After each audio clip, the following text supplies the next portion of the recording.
Every day you build, you put blocks down. You guys ever see a mansion, a big, beautiful mansion? You got to build the foundation, man. That's what we're doing here. Understand that. You got to build the blocks. Come on in to Coaching Process Wins, the podcast that strives to bring football coaches year-round insight from premier teachers of the game. Discover the processes that lead to wins. Let's go now. The plays on this script are the plays that are coming. Here's the answers to the test now. Use Sap to west right tight. F left. Fake 99 toss crunch. Take it right. You guys like this? Today's episode is brought to you by coachingprocesswins.com. You can receive your free mini clinic today delivered right into your inbox. Go on over to Coaching Process Wins, that's wins with an S.com. Take about 5 seconds and you'll receive your free Patriots vs. Falcons scouting report for the big game this Sunday. The guest we have on today is Coach Steve Szabo. And as we get into this podcast, you'll learn why I would have picked him first, especially leading up to this Sunday's big game with the Patriots versus the Falcons. Coach Szabo is one of those guys that knows the game inside and out, has a great career. Some of the coincidental things between this Sunday's game and Coach Steve Szabo is he coached in Super Bowl 38 right alongside Coach Belichick and his staff. And coincidentally, that game was in Houston. And the Patriots won the game, beating the Carolina Panthers 32-29. There's some things that Coach Szabo can bring to this conversation that few, if any of us, ever really get an insight to. And he can help us understand some of the thought processes that Coach Belichick and his staff take into game planning, take into processes, take into the way that they size up and attack opponent. Let me tell you a little bit about Coach Szabo. It goes all the way back to 1969 when he started his career at Johns Hopkins. He's been on college staffs, Iowa, Syracuse, Iowa State, Ohio State, Colorado State, all the way up to the University of Michigan. His NFL experience, longest stay back in the Tom Coughlin era with the Jacksonville Jaguars, was with Coach Belichick again in the 2003 and 2004 seasons when they went to that Super Bowl in Houston against the Carolina Panthers, and then went on to the Buffalo Bills after that. Coach Szabo has primarily stayed on the defensive side of the football and still keeps his hand in the game by lecturing, clinicking, and just as a wealth of knowledge. And I think you'll really get some enjoyment out of what he's saying and some real insights into the processes that help coaches win. One of the things that I touched about there in your great bio, Coach, going all the way back to Johns Hopkins in 1969 and going through all these years, you had the opportunity to almost identically prepare for a Super Bowl with New England Patriots, with Coach Bill Belichick, when you guys had two weeks to prepare, and it was actually in Houston against the Carolina Panthers. What I want to know, Coach, just like you and me talking, tell me some of the things you guys did to prepare during the off week before game week. Well, what I found unusual, and Bill made a real point of it, we gave the players off Monday and Tuesday of the off week. And that was time for us to put the game plan together. And then we practiced Wednesday, Thursday, Friday, and let them go. And then we again all arrived down in Houston on the Sunday, which is 1 week prior to the game. But in the week that we had to practice in New England before we went down there, those 3 days, we did not put the full game plan in. I was kind of surprised, but his point was he didn't want to put everything in because he wanted to keep the players' attention. So the only things that we put in, as I can recall, prior to going down was first and second down. We didn't do a whole lot of our third down or red zone stuff till we got to Houston. Now, we really had met on it and prepared, but we did not give it to the players. And again, his point was, and I do remember it because it was unusual, is he didn't want to give the whole plan to the players right away because he wanted to keep their attention once we got down there. That's a great point, because there's probably with the interviews and everything, there's probably a million distractions, and this would just help them zero in. Do you think that's what that motivation was? Well, I can't tell you what Bill's exact thoughts were. I mean, right. All he shared with us is that's what we're going to do, because and his main point was that he wanted to keep the players' attention, and perhaps he was thinking about distractions, but I think maybe he was thinking more about, the season is very long. And by the time you get to the Super Bowl, even we had the same exact deal. We had a bye in the first round. We didn't play in the wild card deal. And then we played Tennessee in New England, and then played for the AFC Championship against the Colts in New England. So by that point, we had played 18 regular season games and 4 exhibitions, which is 22 football games. So, the players get to a point where, everything sounds the same, or, oh, here we go, it's the same old whatever. You know what I mean? So I think his thought is he really wanted to just keep this thing fresh. He wanted to make sure that they didn't feel like they knew everything too soon. And we had time when we got down there to install those other things. So right. That was the thing that I remember most that was unique in the plan. As my conversation goes on with Coach Szabo, he tells me something that really surprised me, and that's about simplicity. Just in what I imagined the Patriots doing to create the process of game planning, I don't equate simplicity in a Bill Belichick scheme. But Coach Szabo elaborates and really opens my eyes. Also in the plan that, I think many people get the wrong impression of Coach Belichick in that, that he's an X and O genius.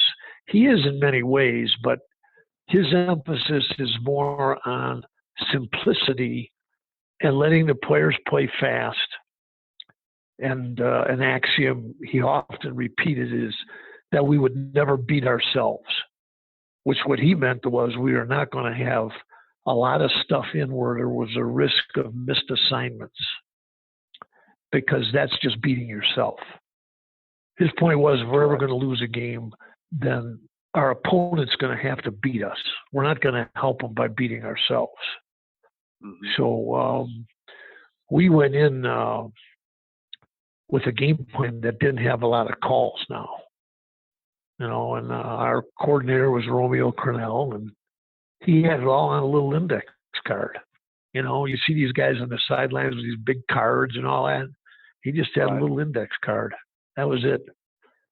And really, in that game against Carolina, who we were playing in the first half, we probably played our basic straight defense, which was 34 cover 2.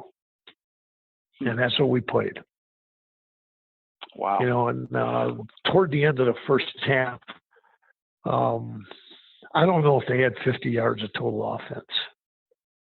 But we got a little greedy and we called a pressure. We brought both outside linebackers and played cover 1.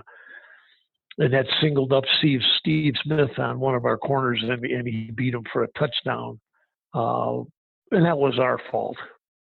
because we probably should have just kept playing what we were playing because they were having a hard time with it. Yes, sir.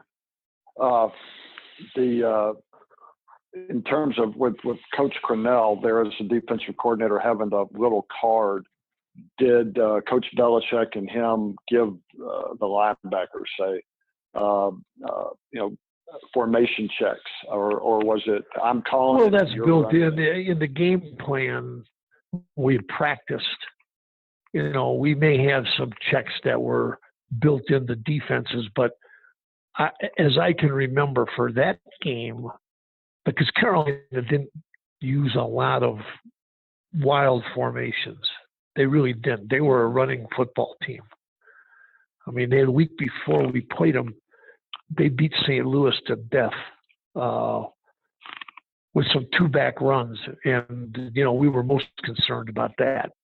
And when you teach the defenses, the base defense, like the 34 front, there are some checks that are built into it that are just part of the call. Okay, but for other teams, we would add checks at the end of the defense for unusual stuff. For the Super Bowl for Carolina, we did not have much of that. I mean, we were not presented with a lot of unusual formation issues. I go on to ask Coach Szabo the media myth, or even if it is a media myth, about the validity that Coach Belichick and his staff mid-season, say from game 8 to game 9, blow up their game plan in the first game and change the entire thing to the second game. Do they do the same thing going from playoff to playoff game? There's that perception out there that it's all new, way new every week, and I think he really elaborates on exactly how they go about handling game plans going from week to week. Still staying there on Coach Belichick's approach and what you observed in that long season, from preseason to their postseason, almost 22 games. I guess the media portrays Coach Belichick and his staffs as blowing up the game plan in week 8 and presenting an entire new thing week 9, and then something totally different week 10, fighting the strengths of the opponent. In some ways that's true, and in some ways it's not. The one thing that we did then, and I'm not sure they're doing it now, we always had 2 basic defenses. We had an odd front where we only played 3 down guys and 4 backers. And we also played an even front with 4 down guys and 3 backers. So it was 2 different packages. But we had practiced them always since the beginning of the year. I mean, they were put in, in the OTAs and in fall camp. I mean, all that was installed. That was in there. But then from week to week, we would call on certain parts of each package.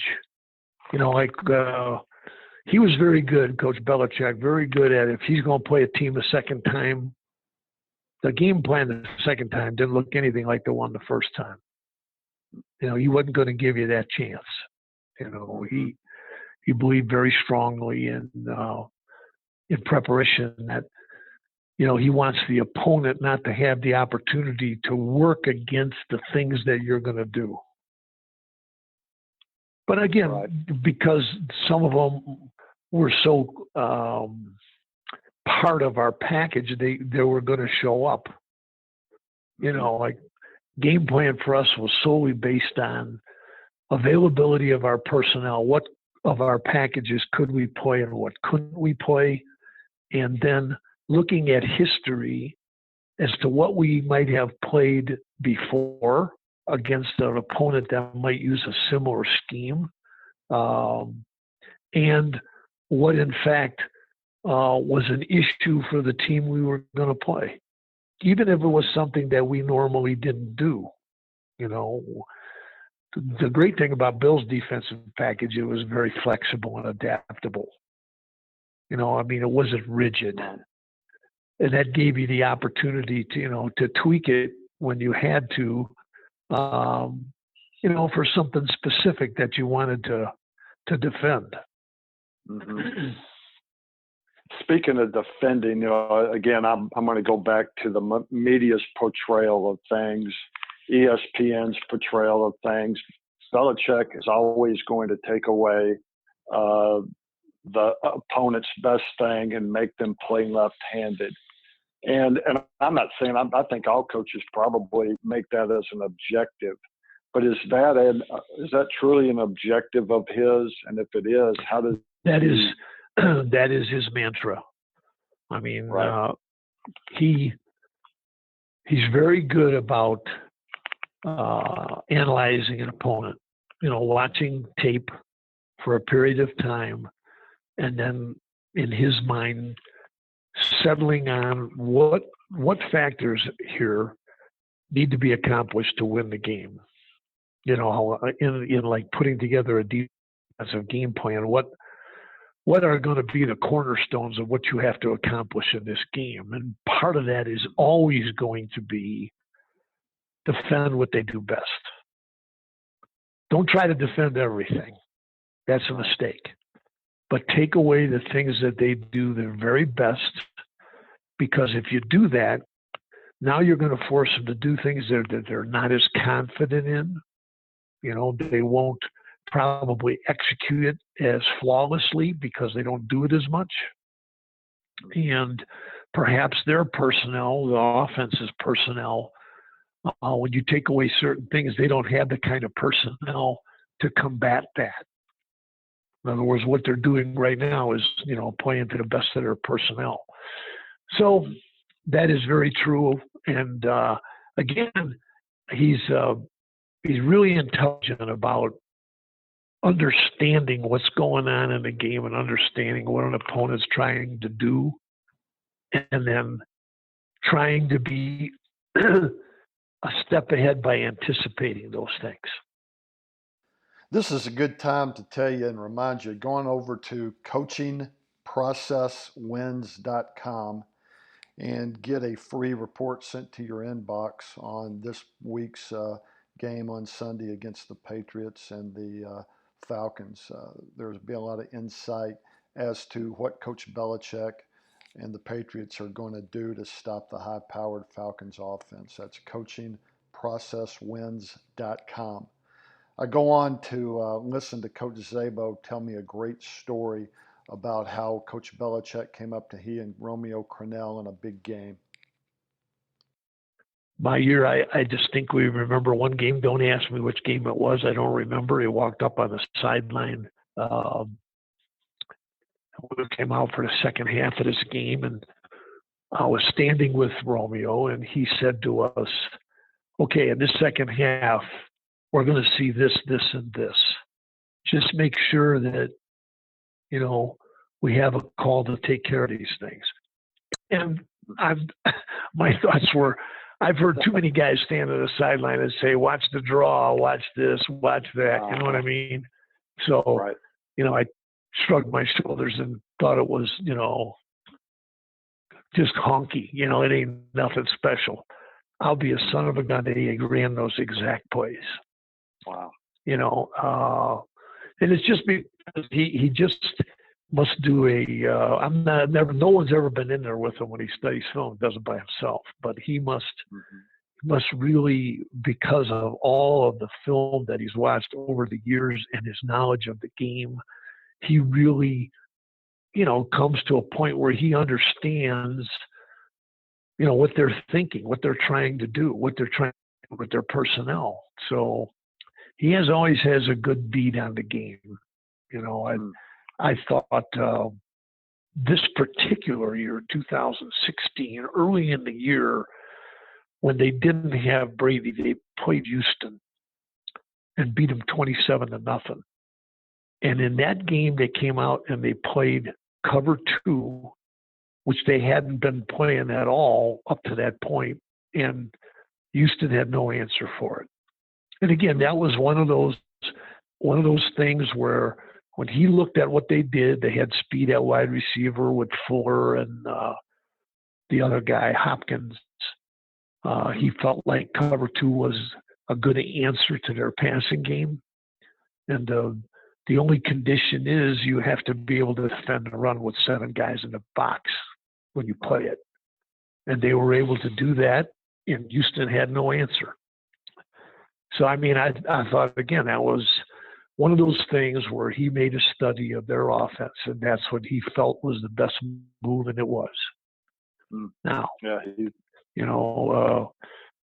I can't remember anything we did specifically for Carolina. Man, that's a long time ago. That was 13 years ago, it's been a while, but I do always remember the simplicity of our game plans. He had a lot of beliefs, in game planning, not having a lot because the players won't play fast.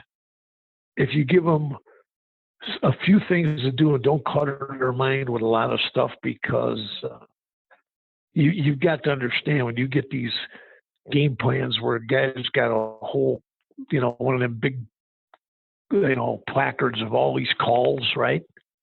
Right.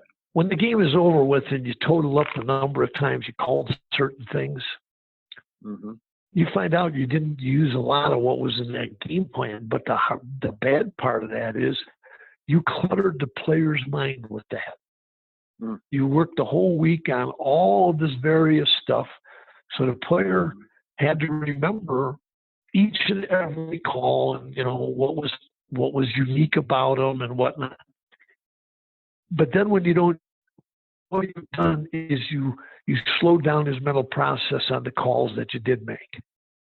I don't know if the listener can understand that. It's just you can do it yourself. I mean, when you think about it, if somebody gave you 10 things to memorize versus 3, you could be a lot sharper on the 3.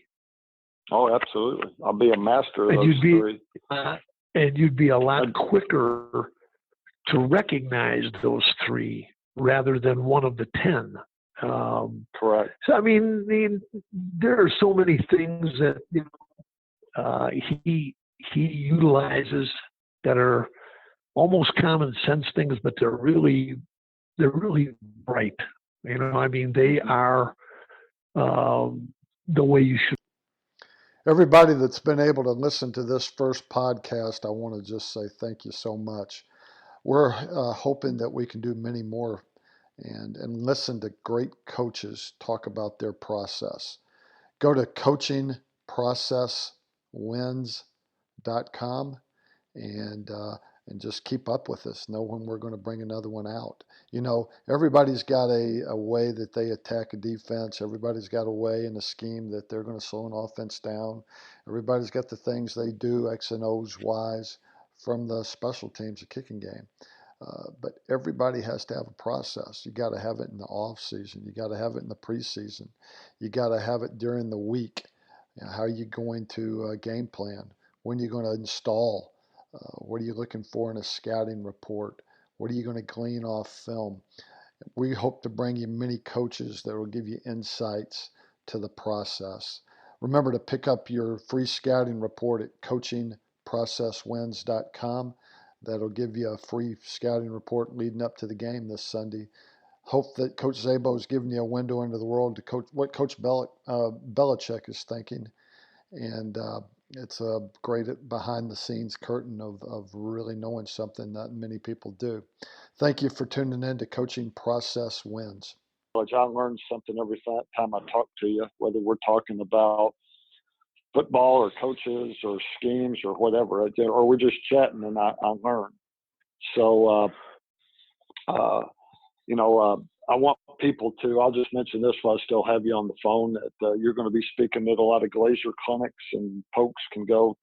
I don't endorse Glazier. It has nothing to do with me. I'm just saying you'll be at some Glazier clinics. So look up Coach Szabo if you're able to be at the same place he's at, and I'm sure you can ask him a lot of questions on your own. So you give back to the game, Coach, and I appreciate you still being involved and growing it the way you do. Well, thank you. Yes, sir. You've been listening to Coaching Process Wins. Head on over to coachingprocesswins.com and pick up your free download of the scouting report for the game this week. Find out what the Patriots are going to do to the Falcons, see what the Falcons are going to do to attack the Patriots. Follow us there also to see when we're going to have another great coach on the podcast and what he can add to processes. Hey, follow us at Twitter at Process to Win, and I always say good night, Coach Gruden. You guys like this? And dropping back. He loops one in, so right in.